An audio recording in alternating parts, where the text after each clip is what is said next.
আসসালামু আলাইকুম, welcome back to my channel Rafia's কিচেনে। আশা করি আপনারা সবাই ভালো আছেন। আজকে আমি আপনাদেরকে ফুড কাস্টার্ড তৈরি করে দেখাবো।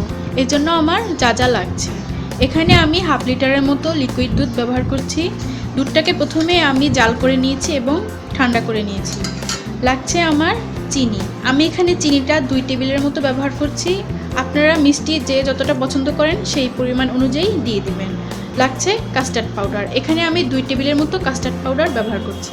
আর কাস্টার্ড পাউডারটা যে কোনো সুপার মার্কেটে আপনারা পেয়ে যাবেন। আমি এখানে ভিটা কেয়ারের কাস্টার্ড পাউডারটা ব্যবহার করছি, আপনারা যে কোনো ব্র্যান্ডের ব্যবহার করতে পারেন।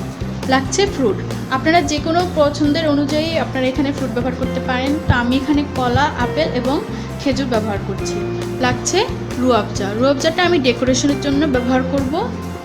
চাইলে আপনারা এখানে চকলেট সিরাপও ব্যবহার করতে পারেন। চলে যাব এখন রান্নার কাজে। প্রথমে আমি কাস্টার্ড পাউডারের মধ্যে এখান থেকে সামান্য পরিমাণ দুধ বাটিতে নিয়ে নিব। দুধটা কিন্তু ঠান্ডা অবস্থায় রাখতে হবে, যদি গরম থাকে তাহলে কাস্টার্ড পাউডারটা জমে যেতে পারে। এখন আমি ভালোভাবে নেড়েচেড়ে মিশিয়ে নিব দুধটার সাথে। পাউডারটাকে ভালোভাবে দুধের সাথে মিশিয়ে নিতে হবে, কোনো প্রকার যাতে দলা না পাকিয়ে যায় সেদিকটা খেয়াল রাখতে হবে। ভালোভাবে নেড়েচেড়ে মিশিয়ে নিব। ভালোভাবে মিশিয়ে নেওয়া হয়ে গেছে। এখন এই মিশ্রণটা আমি দুধের ভিতরে দিয়ে দেব।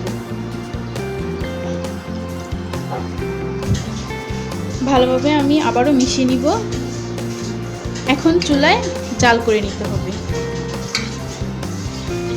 চুলায় বসিয়ে নিয়েছি, চুলায় রেখে অনবরত নেড়েচেড়ে নিতে হবে, না হলে নিচে লেগে যেতে পারে।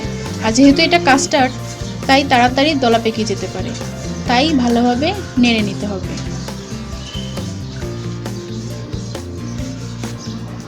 এখন এর মধ্যে আমি চিনি দিয়ে দিব।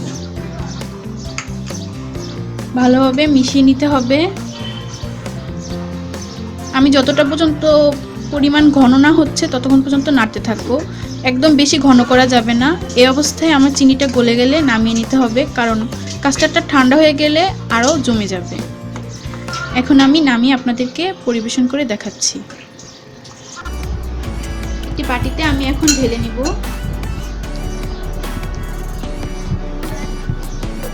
এটা ঠান্ডা হতে হতে আমি ফলগুলোকে ইচ্ছে অনুযায়ী কেটে নিব কুচি কুচি করে। অফ ক্যামেরায় আমি সবগুলো ফলকে টুকরো টুকরো করে কেটে নিয়েছি। প্রথমে আমি এখানে কলা দিয়ে দিব।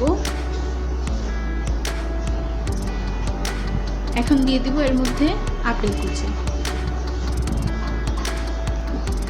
এখন দিয়ে দিব এর মধ্যে খেজুর।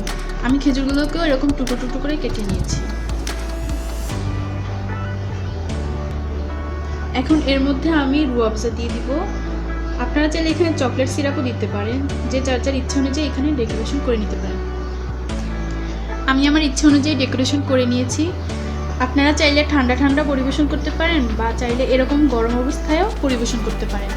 যদি চান ইফতারেও আপনারা পরিবেশন করতে পারেন, বাচ্চাদেরকেও তৈরি করে দিতে পারেন। বড়দেরও খুব পছন্দের একটি জিনিস কাস্টার্ড। আমার এই ভিডিওটি যদি আপনাদের ভালো লেগে থাকে আমার চ্যানেলটি সাবস্ক্রাইব করতে পারেন, লাইক কমেন্ট শেয়ার করে পাশে থাকতে পারেন। ধন্যবাদ সবাইকে। আসসালামু আলাইকুম।